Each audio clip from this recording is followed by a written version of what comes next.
Hey guys, so today's video is going to be a tutorial on this look that is perfect for a autumn or winter night out using greys and some greige tones. This video is actually a collab with 4 other beautiful YouTubers from New Zealand. Shannon, who's done a berry look. Her YouTube channel is ShanXO, obviously, but I love what she's done. More subtle and soft. Then we've got Sally, who's done a really dramatic look using golds and plums. Her channel is Peachy Teeful or Sally Jo. Gio, or Giovanna, also known as Makeup by Gio, has done a gorgeous glittery glam look, which is beautiful. Finally, we have Anna from Anna R. Lane, who's done a beautiful kind of classic smoky eye with a beautiful bold lip, which I also love. I have the other girls' videos and channels linked off down below, but for now, if you want to see my look, just keep on watching. For a base, I'm going to use the Maybelline Master Prime, and this is in the Blur and Smooth version. This isn't available in New Zealand yet, but I love it.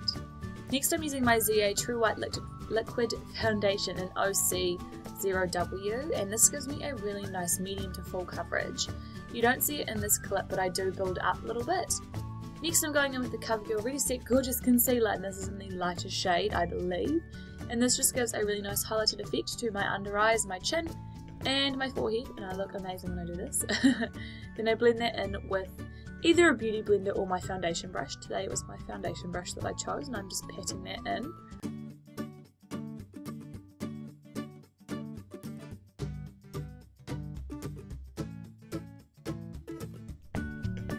Now to contour, I'm going to be using the Maybelline Fit Me Foundation Stick. This, I believe, is in the shade 330. If I could go back, I'd probably start using a light shade of this, but nonetheless, this just gives me more of a bronzed effect, I feel like. I think it's a little bit too dark and a little bit too warm to give me a contour, but either way, it's giving me some definition and some colour to my skin.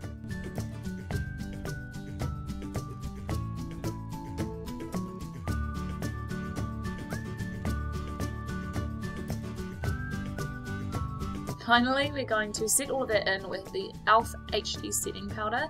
I really love this. I think it gives the skin a soft effect, but it still sets it in place and keeps me relatively matte throughout the day. For my brows, I'm going to throw it at myself. I'm actually going to use the Dip Brow from Anastasia Beverly Hills in the shade Soft Brown. I'm just going to put this all through my brows.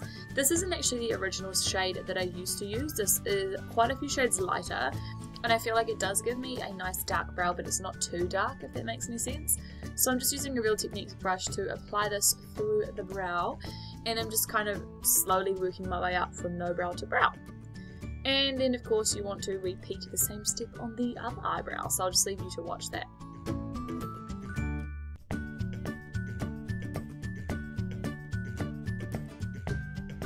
Now I'm going to crispen up the underside of my eyebrows with my MAC Pro Correct and Conceal palette. I actually use Pale Yellow and NW15 for this, and I just use a small brush to kind of underline my brow, and then using my finger I pat and drag that colour downward, and I feel like this just gives me such a nice sharp defined brow. You can also do it on the top, but that is when you kind of start to make it look more unnatural, so generally I'll only crispen up the underside of my brow. To keep those brows locked and loaded, I'm taking my L'Oreal Brow Artist Plumper in the shade Dark Medium Dark, I think it is, but it's just freaking amazing. You need to buy this if you haven't already. It comes in 3 shades and it's amazing. You need to go buy it immediately. Like, leave right now and buy it because it's so good. See? Perfect. Now for a little bit of contouring. I don't know how much this actually ended up doing anything for my face, but I use the NYX blush in Taupe, and I just used a Real Techniques brush to chisel out my cheeks. And then for my blush, I'm using MAC's Warm Soul, which is my favourite kind of like, I don't know what blush to wear blush, and I'm applying it with the Precise brush from XO Beauty. Moving on to eyeshadow, this is the first shade we're going to use. This is ColourPop's Girl Crush, and I'm going to place this into my crease. Now I've put the clips in this part of the video like a longer length, if that makes sense, just so that you guys can really see the skills that I'm using. But I'm using a round top brush from XO Beauty, and I'm just working this through my crease. Now we're going in with Tink, which is a gorgeous gunmetal grey with a little bit of blue to it. I don't even know, it's just amazing. And I'm applying this all over my lid. I'm using my finger for this, and I'm actually being quite messy with it. I'm not being too precise. It's going to be kind of the same effect whether or not you're messy or neat, so you may as well just slap it on there and hope for the best. As you can see, I definitely slapped it on there. And of course repeat the same thing on the other eyeball.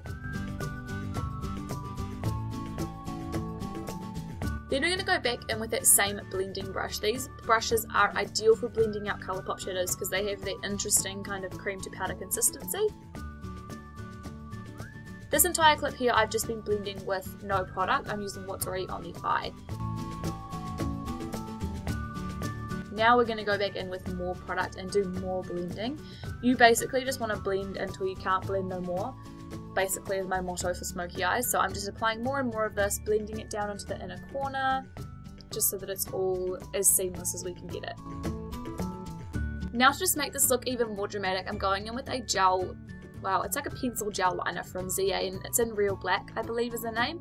And I'm just lining my waterline and my tight line with this. And it's just going to give me a little bit of extra drama. This clip is really creepy. Now I'm going to use, I believe this one's Tink. I didn't really show it too great, but I'm pretty sure I'm using Tink here. Yeah, it's definitely Tink. To blend out my lower lash line. Now I'm actually kind of smashing this in my eye. I don't know if you can see, but I'm kind of actually applying it to my waterline, and I do reapply that liner later. And again, just going in with, I believe it's Tink here, just to make sure that it's nice and blended through the crease, because you can just never have enough blending, really, let's be real. You can't blend enough, so just keep on blending until it looks seamless. Now I'm going in with the highlight shade, and I'm using one from e.l.f. This is from their mineral eyeshadow range, and it's called Beauty Queen. It has just a touch of shimmer, and I'm applying that to my brow bone and also a little bit onto the inner corner just to kind of clean it up a little bit. I didn't want to have it too dark in there, but I didn't want to have it too bright, so the shadow was perfect for that.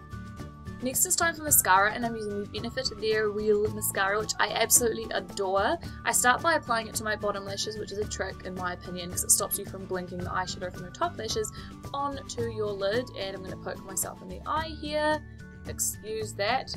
But I like to blink and blink really hard so it looks hideous, and I roll my brush, and that gives me like the biggest lashes. You really need to take the time on your mascara because it makes it look amazing. For my cheeks I'm using ZA's June Bride Blusher. I will put more info down below in the proper names of products because I can't remember what it's called, but do check down if you want more info. I'm applying it to both my cheekbones and my lip. I also think I put it down my nose as well. Finally, for lips, I'm using ColourPop's Tootsi lip liner. You can see how easy this glides on, and I was kind of going for a little bit of an ombre effect, but then I went out of the camera frame, so excuse that. To top it all off, I'm going in with ColourPop's Skimpy, which is a really pale, well not really pale, but a rather pale nude, and it's a glossy finish, so you guys are more than welcome to wear something matte. You could wear a bright lip with this, you could wear like a berry and that would be stunning, but I wanted to embrace the nude lips because I don't wear them enough, so that is the finished look. I am just going to blend it in with my finger just to make sure that it looks nice on my drier lips. So that's it. I hope you guys enjoyed this winter makeup look. Don't forget to let me know